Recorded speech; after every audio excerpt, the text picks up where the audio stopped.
오늘은 요한복음 11장 1절에서 6절 말씀을 가지고 여러분과 함께 죽은 나사로를 살리심이라는 제목으로 말씀을 나누겠습니다.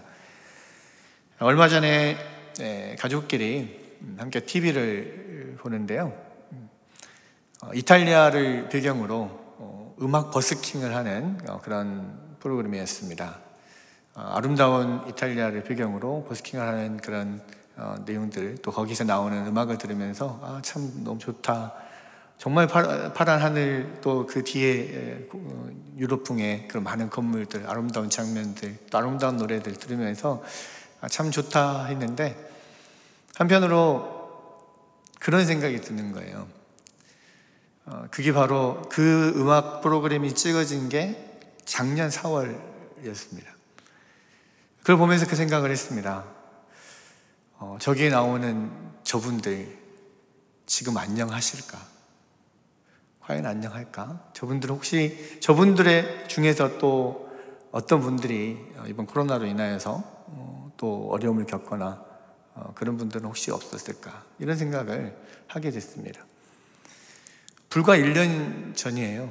근데 불과 1년 전 지금과 현재의 지금과 이탈리아나 또 우리나라나 전 세계적인 상황이 너무나 다른 것을 보면서 참 불행이라고 하는 것, 재난이라고 하는 것, 이런 것이 정말 우리가 예기치 않게 갑자기 찾아오는구나, 이런 생각을 하게 되었습니다. 오늘 본문 요한복음 11장 말씀에 보면은요, 나사로의 가정에도 갑작스럽게 불행이 닥친 것을 볼 수가 있습니다. 그것은 바로 나사로의 죽음이죠. 사실 나사로의 가정은요, 유대인의 관점에서 볼 때 정상적인 그런 가정은 아니었습니다. 일단 나사로의 가정에는 부모가 없었어요. 그러니까 오라비인 나사로와 또 그들의 그의 누이들인 마르다와 마리아, 이렇게 세 명이 함께 살았습니다. 한글 성경에는 나사로가 오빠이고 마르다와 마리아가 동생인 것처럼 이렇게 번역이 되어 있지만, 사실은 나사로가 오빠인지 동생인지는 정확하지는 않습니다. 남자 형제 나사로, 여자 형제들 마르다와 마리아, 이렇게 세 명이 삼남매가 한 집에 살고 있었던 거죠. 물론 이들은 10대 청소년은 아니었습니다. 아마도 예수님과 비슷한 세대일 거라고 우리가 추측을 하는데요, 20대 후반이나 또는 30대 초반 정도 되는 사람들이었을 거라고 생각이 됩니다. 자, 그럼에도 불구하고 이 삼남매가 모두 결혼하지 않고 한 집에서 살고 있었죠. 성경은 그러한 배경에 대해서 자세한 설명을 하지 않기 때문에 우리가 뭐라고 말할 수는 없지만, 뭔가 사연이 있는 집안같이 느껴집니다. 그래도 생활 형편은 부모로부터 좀 물려받은 것이 있었던지 그런 대로 여유가 있었을 것처럼 보입니다. 왜냐하면 요한복음 12장에 보면 마리아가 이 값비싼 향유 옥합을 깨뜨려서 예수님의 발을 씻기는 그런 장면을 볼 수가 있는데요, 아마 이 마리아가 가지고 있던, 깨뜨렸던 이 향유는 가룟 유다 주산 300데나리온 정도, 요즘 시가로 따지자면 한 2~3천만 원 정도 되는 그런 고가의 향유 옥합이었습니다. 그래서 나사로의 집안이 적어도 그 정도의 여유는 가지고 있는 집안이었다는 것을 우리가 알 수가 있죠. 자, 그러나 그렇다고 하더라도 이 가정의 가장인 나사로가 죽은 것은 보통 일이 아닙니다. 왜냐하면 유대 사회는요, 아주 가부장적인 사회였습니다. 즉 아버지와 남자 중심의 사회였다는 거죠. 그러니까 모든 권리와 책임이 남자에게 집중되어 있어서 한 가정에 가장이 없으면 어떤 자신의 권리를 행사하는 거나 그 권리를 보호받는 것에조차도 제약을 받았습니다. 그러니까 즉 그 가정에 남자가 있어야만 법적인 보호가 되었다는 거죠. 그래서 성경은 가장 불쌍한 사람들을 누구라고 말했습니까? 고아와 과부라고 그렇게 이야기를 했죠. 고아와 과부는 뭡니까? 가장이 없는 거예요. 왜 그렇습니까? 권리행사와 보호의 사각지대에 놓여있는 사람들이 바로 고아와 과부였기 때문에 그렇죠. 그래서 이들은 불이익을 당해도 전혀 호소할 것이 없고 전혀 보호를 받지 못하기 때문에 가장 불쌍한 사람들이다, 이렇게 이야기를 하는 거죠. 바로 이 가정의 유일한 희망이었던 이 나사로, 그 나사로가 죽게 된 겁니다. 그러니까 나사로의 죽음은 보통 가정의 오라비가 죽은 것과는 차원이 다른 문제였어요. 왜냐하면 이 가정의 유일한 희망이고 보호자였던 나사로가, 오라비가 죽은 것이기 때문이죠. 그래서 이 가정에 갑작스럽게 절대절명의 위기가 찾아온 것입니다. 성경은 성도에게 이렇게 위기와 고난이 찾아왔을 때 어떻게 하라고 합니까? 기도하라고 하죠. 마찬가지입니다. 이들도 하나님 앞에 기도하고 또 구합니다. 특별히 이들은 예수님께 부르짖었습니다. 그러니까 나사로가 죽게 된 절박한 상황 속에서 누이들이 다급하게 예수님께 사람을 보내서 나사로의 위급함을 알립니다.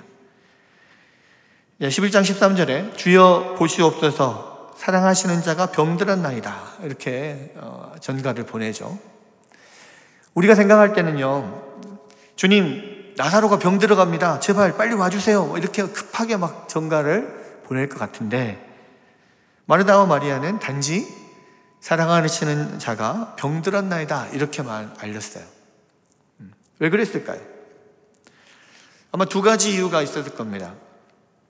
하나는 오늘 본문의 바로 앞장인 그 요한복음 10장에서 예수님은 예루살렘 성전에서 유대인들과의 그 논쟁 중에 자신이 내가 아버지와 하나다 이렇게 이야기를 했다가 신성모독으로 유대인들에게 돌에 맞아서 죽을 뻔했습니다. 그리고 예수님은 그들을 피해서 지금 현재 요단강 건너편 요한이 처음 세례를 주었던 곳에 거하고 계시는 거죠. 그런 상황에서 병든 나사로를 살리겠다고 예수님이 예루살렘 바로 근처인 베다니로 가게 되는 것은 굉장히 위험천만한 일입니다. 그러니까 차마 예수님 빨리 와주십시오라고 그렇게 이야기를 못하고 사랑하시는 자가 병들었나이다 이렇게만 전했다라고 볼 수가 있습니다. 그 소식을 전해 들은 예수님께서 어떤 행동을 하실 것이다 이렇게 아마 생각을 했겠죠. 또 하나는 마르다와 마리아는 예수님께서 멀리서 있었어도 말씀만으로도 백부장의 하인의 병을 고치신 것을 알고 있었고, 나사로가 병들었다는 사실을 전하면 베다니로 들어오실 필요도 없이 그곳에서도 말씀만으로도 낫게 하실 것이다 라고 하는 아마 믿음을 갖고 있었을 것입니다. 어쨌거나 마르다와 마리아는 예수님께서 나사로가 병들어 죽어간다는 소식을 들으면 어떤 식으로든 즉각적으로 반응을 보이실 거라고 생각을 했습니다. 그런데 예수님의 반응은 어땠습니까? 예상과는 전혀 다른 반응을 보이시죠. 4절에 보니까 이 병은 죽을 병이 아니라 하나님의 영광을 위함이요 라고 말씀을 하시고, 또 6절에 나사로가 병들었다 함을 들으시고 그 계시던 곳에 이틀을 더 유하셨다 하는 말씀이 나옵니다. 그러니까 병들었다는 소식을 듣고 즉시 오실 줄 알았는데 예수님은 그러지 않고 더욱더 그곳에 그 계시던 곳에서 이틀을 더 머무셨다는 것입니다.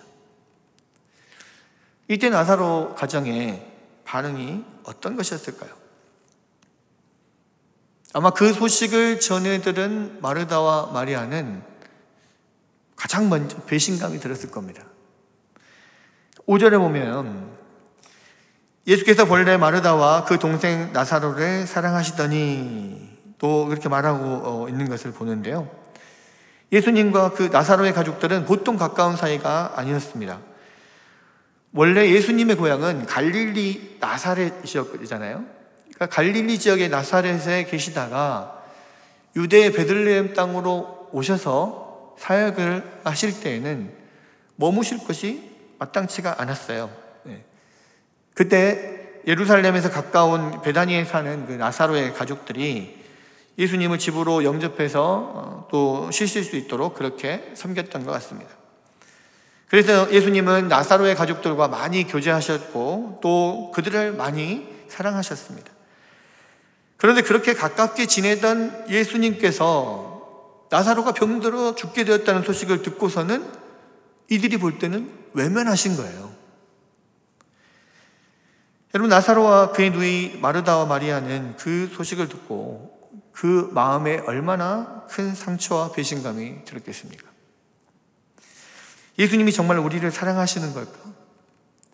우리를 사랑한다면 정말 이럴 수가 있는가? 아마 이런 생각이 들었을 겁니다.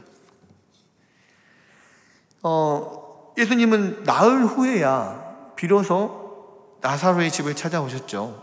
그때 마르다가 예수님을 만나자마자 한 말이 바로 이것이었습니다. 11장 21절에 보면 주께서 여기 계셨더라면 내 오라비가 죽지 아니하였겠나이다. 마리아도 예수님을 만나자마자 32절에 똑같은 말을 했어요. 이 말을 바꿔 말하면 무슨 말입니까? 예수님 왜 이렇게 늦게 오셨어요? 아니, 예수님 빨리만 오셨으면 우리 오라버니가 죽는 일이 없었을 거 아닙니까? 예수님 정말 이러실 수 있습니까? 이런 원망이 섞인 그런 말이었죠. 이 말이 마르다에게서도 마리아에게서도 나오는 것을 볼 때 예수님께서 지체하심으로 인해서 이 두 자매가 입은 마음의 상처가 그만큼 컸다는 것을 보여줍니다. 또 두 번째로 이 마르다와 마리아에게 찾아오는 것은 예수님도 어쩔 수 없나 보다 하는 그런 낙심이 찾아왔을 겁니다. 그러니까 나사로가 병들어 죽게 되었을 때 마르다와 마리아는 예수님께 주여 보시옵소서 사랑하시는 자가 병들었나이다 하고 다급하게 기별을 보냈건만 예수님은 나타나지 않으셨습니다. 이때 마르다와 마리아는 예수께서 자기 오라비가 지금 병들어 죽어간다는 사실을 전하면서도 주여 빨리 와주십시오 이런 말을 하지 않았어요. 왜냐하면 그 말씀만 들어도 예수님께서 자신들에게 가장 좋은 해답을 주실 거라고 믿고 있었기 때문입니다. 그런데 이상하게 이렇게 믿었음에도 불구하고 주님이 오시질 않는 거예요.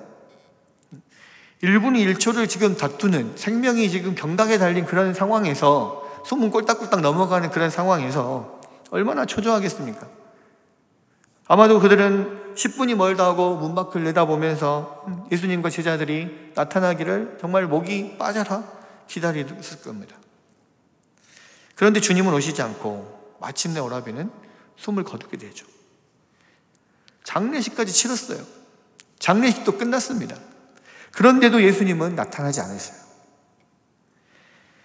이때 마르다와 마리아의 심정은 어땠을까요? 믿음이 컸던 만큼 낙심도 컸을 것입니다. 예수님께 배신감을 느낄 뿐만 아니라 낙심이 찾아왔을 거예요. 심지어 예수님께서 뭐라고 그들에게 말씀을 하셨냐면 이 병은 죽을 병이 아니라 하나님의 영광을 위함이요 하나님의 아들이 이로 말미암아 영광을 받게 하려 함이라 하고 확답까지 하셨어요. 그렇게 말씀하셔놓고 예수님은 오지 않으시고 오라비는 죽고 장례식까지 이미 치르고. 여러분, 얼마나 그들에게 큰 배신감과 낙심이 찾아왔겠습니까?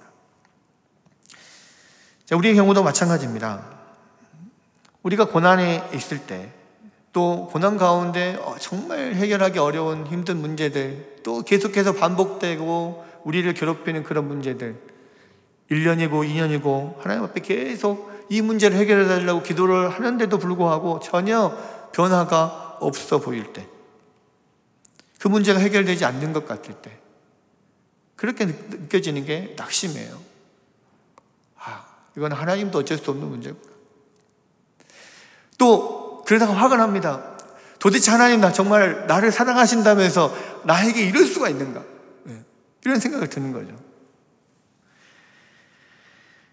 여러분, 이 나사로의 가족들이 예수님의 그 반응에 이런 마음을 품었을 거예요. 그런데요, 이것은 바로 사단으로부터 오는 시험입니다.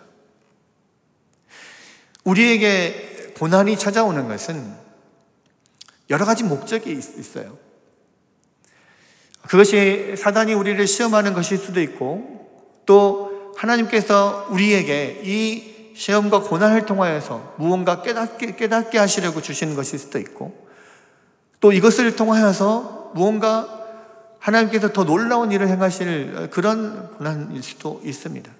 그런데 분명한 것은, 우리가 성경을 통해서 아는 것은, 우리에게 찾아오는 여러 가지 이 고난들을 통하여서 하나님은 우리에게 결과적으로 선을 행하신다는 것이죠. 사단은 그러나 그 고난과 시련을 통하여서 늘 우리를 넘어뜨리려고 합니다. 그리고 그 넘어뜨림의 가장 첫 번째 사용하는 방법은 우리에게 그 시련과 고난을 통하여서 하나님에 대한 배신감과 낙심이 찾아오게 만드는 거죠. 그럴 때 여러분, 넘어지면 안 됩니다. 이것이 사단의 계략이라는 것을 우리가 알아야 하고, 이것들을 통하여서 하나님께서 어떻게 선하게 응답하실 것인가를 우리가 기대해야 하는 거죠. 자, 그렇다면 왜 예수님께서 나사로가 병들었으니 와달라고 하는 전가를 받고도 즉시 움직이지 않고 이틀을 지체하셨을까요? 여기에는 몇 가지 이유가 있는데요. 첫 번째는 더 큰 하나님의 영광을 드러내기 위함입니다. 나사로는요, 예수님이 제때에만 가셨어도 죽지 않았을 겁니다. 그러나 그랬다면은 이 나사로의 사건은 그냥 성경에 나오는 일반적인 병고침 사건 중에 하나로만 기록이 되었을 거예요. 근데 예수님은 거기서 이틀을 지체하셨습니다. 그리고 나사로가 그것 때문에 죽었고, 그것을 통해 무엇이 드러났습니까? 예수님께서 능히 죽은 자도 살리시는 권능자라고 하는 사실이 드러났습니다. 그 죽은 자도 살리시는 능력을 통하여서 예수님이 정말 그리스도요 하나님의 아들이시구나, 이러한 것들을 사람들이 알게 하셨죠. 예수님의 말씀대로 이 사건을 통해서 하나님이 영광을 받으셨고, 하나님의 아들의 영광이 세상에 드러나게 되었습니다. 여러분, 이것은 아주 중요합니다. 왜 우리의 삶 가운데 여러 어려움이 있습니까? 왜 아무리 기도해도 해결되지 않는 문제들이 남아 있습니까? 왜 우리의 기도의 응답이 그토록 지체되는 것입니까? 그것은 그로 인해서 더 큰 하나님의 영광을 나타내시려는 것입니다. 여러분, 하나님께 크게 쓰임받은 사람이나 또 역사에 큰 발자취를 남긴 그런 교회들을 보면 대부분 엄청난 시험이 있었던 것을 알 수 있습니다. 왜 그럴까요? 그래야만 하나님의 능력이 드러나기 때문입니다. 그래야만 하나님의 능력으로 이런 일들이 일어났구나, 그 하나님의 영광이 드러나기 때문에 그렇습니다. 여러분, 만만한 상대를 이긴 것은요, 그리 큰 뉴스거리가 되지 않아요. 조그마한 소년 다윗이, 그냥 예쁘장한 소년 다윗이 큰 거인 골리앗을 이겼으니까 큰 뉴스거리가 되는 거지. 만약에 다윗이 골리앗만큼 큰 거인이었고 그만큼의 큰 무기를 들고 있었고 그만큼 힘센 사람이었으면 골리앗을 이긴 게 별로 그렇게 크게 드러나지를 않았을 겁니다. 도저히 불가능한 그런 상황에서 하나님께서 그와 함께 하셔서 골리앗을 이길 수 있었구나, 누가 봐도 그것이 선명하게 드러나도록 하나님께서 골리앗 같은 그런 큰 대적을 다윗에게 붙여주는 거예요. 여러분, 우리의 삶 가운데 여러 가지 큰 어려움이 있을 때, 정말 우리가 예기치 않은 그런 어려움들, 또 우리가 도저히 그것을 넘어설 수 없는, 이길 수 없는, 극복할 수 없는 것 같은 그러한 어려움이 닥쳤을 때, 그때가 바로 하나님의 위대하심이 드러나고 우리와 함께 하시는 하나님의 능력이 드러날 때라는 것을 여러분 믿으시길 바랍니다. 여러분, 그런 어려운 일들이 우리한테 우리의 어떤 도를, 우리의 한계를 넘어서는 어떤 어려움이 우리 가운데 일어날 때는 그것을 통해서 우리를 넘어뜨리려는 것이 하나님의 뜻이 아니에요. 그 어려움 가운데서도 하나님이 우리와 함께 하셔서 하나님의 크신 영광을 드러내기 위하여 우리 가운데 그것을 허락하시는 것입니다. 우리에게 어려움을 주실 때 능히 감당할 만한 어려움을 주시고 또 그 어려움을 만나는 순간 피할 길을 하나님께서 주신다라고 분명하게 성경이 말하고 있는 것을 여러분들을 믿으시고, 그런 어려움 속에 빠져 있을 때 여러분 낭망하고 또 하나님을 원망하지 말고 하나님을 붙들고 그 믿음으로 이기고 승리하는 여러분이 되시기를 바랍니다. 두 번째는요, 왜 예수님께서 굳이 이틀 동안을 지체하셔서 나사로를 죽게 만든 다음에야 나사로를 살리셨을까? 바로 이것으로 인하여서 나사로와 주변 사람들의 믿음을 강화시키기 위함입니다. 여러분 14절 15절에 보면은요, 이에 예수께서 밝히 이르시되 나사로가 죽었느니라. 내가 거기 있지 아니한 것을 너희를 위하여 기뻐하노니 이는 너희로 믿게 하려 함이라. 그러나 그에게로 가자. 여러분 이 말씀에서 여러분 이 부분을 주목해 보십시오. 이는 너희로 믿게 하려 함이라.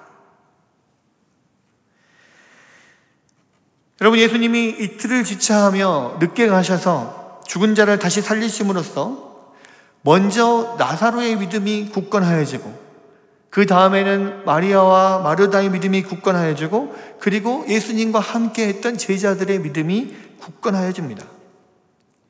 이것이 바로 하나님이 일하시는 방법이에요. 여러분 하나님은 어떤 일을 그렇게 쉽게 허락하지 않으십니다. 여러분 하나님께서 우리 가운데 어떤 일을 쉽게 허락하지 않으시고 인내하고 기다리게 하는 것은 우리를 강한 자로 만들기 위함이에요. 믿음이 강한 자로 만들기 위해서 쉽게 허락하지 않고 기다리게 만드시는 것입니다.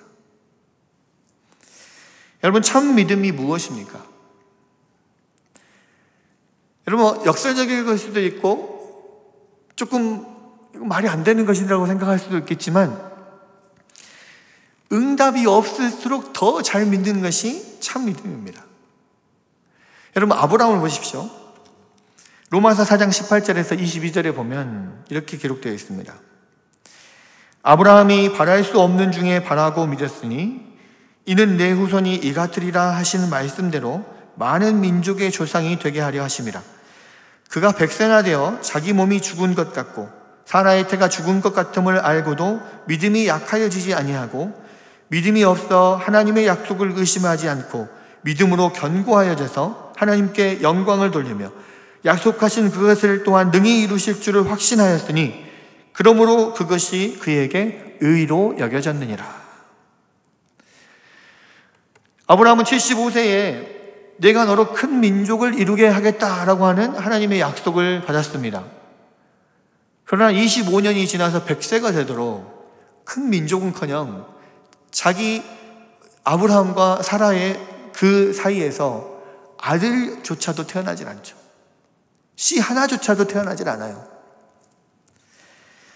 여러분 100세 때까지 아들을 전혀 낳지 못했습니다. 이제는 완전히 자기 몸이 늙어서 아들을 낳을 수 없게 되고 또 사라의 태가 완전히 죽은 것 같이 되었어도 오늘 로마서에 보니까 뭐라고 합니까? 믿음이 약하여지지 않고 오히려 믿음이 더욱 견고해져서 하나님께서 약속하신 것을 능히 이룰 줄 확신하며 하나님께 영광을 돌리는 믿음을 가짐으로 그것이 그에게 의로 여겨졌다라고 사도 바울은 말합니다. 여러분 성경에 나오는 위대한 믿음의 조상들과 또 그 믿음 때문에 하나님의 엄청난 축복을 누렸던 위대한 선배들을 보십시오. 우리가 그들을 통하여서 배울 수 있는 것이 무엇입니까? 진짜 믿음이란 하나님이 응답하지 않으실 때일수록 더욱 잘 믿는 것입니다. 여러분, 그러므로 우리의 인생에 시련과 고난이 찾아올 때, 끝나지 않을 것 같은 고통의 터널을 지나고 있을 때, 여러분, 이 말씀을 기억하십시오. 이는 너희로 믿게 하려 함이라. 여러분, 하나님은 오히려 응답되지 않는 기도를 통하여서 우리의 믿음을 더 굳건하게 만드신다는 거예요. 우리의 예상대로 되지 않는 우리의 뜻대로 되지 않는 그런 일들을 통하여 오히려 더 하나님께 소망을 두고 더 하나님의 약속을 믿고 더 우리의 믿음이 굳건하게 만드는 그런 방법을 쓰신다라고 성경은 이야기하고 있는 것입니다. 마지막으로 예수님께서는 왜 이틀을 더 유하시고 그리고 나사로가 죽은 뒤에 가셔서 나사로를 살리셨는가? 성경을 보니까요, 믿음의 놀라운 파급 효과를 얻으시기 위해서였다는 겁니다. 여기서 보니까 뭐라고 되어 있습니까? 예수님이 나사로를 살리다가 어떤 일이 벌어졌습니까? 45절에 보니까요, 마리아에게 와서 예수께서 하신 일을 본 많은 유대인이 그를 믿었다라고 이야기를 하고 있습니다. 그러니까 이 나사로의 죽음과 그 나사로를 살리신 사건을 통하여서 그 주위의 주변 사람들 뿐만이 아니라 주변에 있던 모든 믿지 않는 사람들에게까지 믿음이 생기게 하셨다는 겁니다. 이것은 놀라운 파급 효과인 거죠. 여러분, 여기서 성도의 고난이라고 하는 것은 전혀 개인적인 차원의 문제가 아니라는 것을 깨닫습니다. 믿지 않는 사람들의 고난은요, 그냥 개인적인 고난으로 끝날 수 있어요. 그런데 믿는 사람들의 고난은 개인적인 고난으로 끝나지 않을 수 있습니다. 왜냐? 그 고난을 견디고 극복하는 과정에서 그 사람이 믿음을 사용함으로써 많은 사람에게 그 믿음의 파급 효과를 누릴 수 있도록 하나님께서 만드시기 때문이죠. 여러분, 하나님께서 우리를 들어 쓰시면 우리의 고난을 통해서도 주변에 있는 많은 사람들을 살릴 수 있다는 말입니다. 여러분, 성도가 당하는 어려움을 통해서요, 수천 명, 수만 명의 마음에 믿음이 생겨날 수 있다는 것입니다. 나사로는 자기의 죽을 병까지도 하나님의 영광을 위해 쓰임받는 놀라운 은혜를 받았습니다. 그래서요, 성도의 고난은 그냥 재앙이 아니에요. 성도의 고난은 나에게 주시는 하나님의 숨겨진 축복이기도 하지만 또한 이 성도의 고난은 자기의 고난을 통하여서 다른 많은 사람들에게 하나님의 놀라운 선한 영향력을 미치는 그러한 도구로 사용될 수 있다는 것입니다. 세상 사람들은 이렇게 생각합니다. 또 우리들은 그렇게 생각합니다. 성도들이 이 땅에서 승승장구함으로써 세상에 많은 선한 영향력을 미칠 거라고 생각해요. 그러나 성경은 그렇지 않습니다. 성경은 그렇게 말하지 않습니다. 기독교의 역사는 그렇게 말하지 않습니다.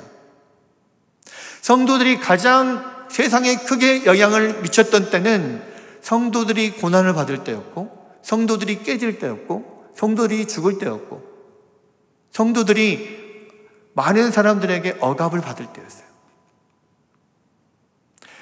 예수 그리스도께서 십자가를 지심으로 온 세상에 믿는 사람들을, 모든 사람들을 구원하신 것처럼 성도들도 고난을 당함을 통하여서 세상 사람들에게 영향을 미치게 된다는 것입니다. 근데 여기서 중요한 게 있죠. 그냥 고난을 당하는 것으로서는 세상에 영향을 미치지 못합니다. 이 고난 안에 믿음으로 반응하고 믿음으로 견디고 아브라함처럼 전혀 바랄 수 없는 중에 바라고 믿고 이루어지지 않음에도 불구하고 더욱더 믿음이 더 커져서 하나님의 약속을 반드시 이룰 줄로 더 믿고 확신하는 그러한 믿음을 가졌을 때야 비로소 성도의 고난을 통하여서 세상에 놀라운 선한 영향력들을 미칠 수 있다는 거예요. 여러분, 코로나로 인하여서 온 세상이 고통을 당하고 있습니다. 그것은 믿는 자나 믿지 않는 자나 동일하게 찾아오는 갑작스러운 불행이요, 갑작스러운 재난이에요. 그러나 여기에서 믿는 자와 믿지 않는 자 차이점이 드러날 수 있습니다. 무엇입니까? 믿는 성도들이 이 고난 안에서 믿음을 발휘할 때, 믿음으로 이 어려움을 극복해 나가고 그 믿음으로 기다리고 견딜 때, 믿음으로 반응할 때, 그때 하나님의 놀라운 영광이 드러나고 세상에 놀라운 선한 영향력을 미칠 수 있다는 거예요.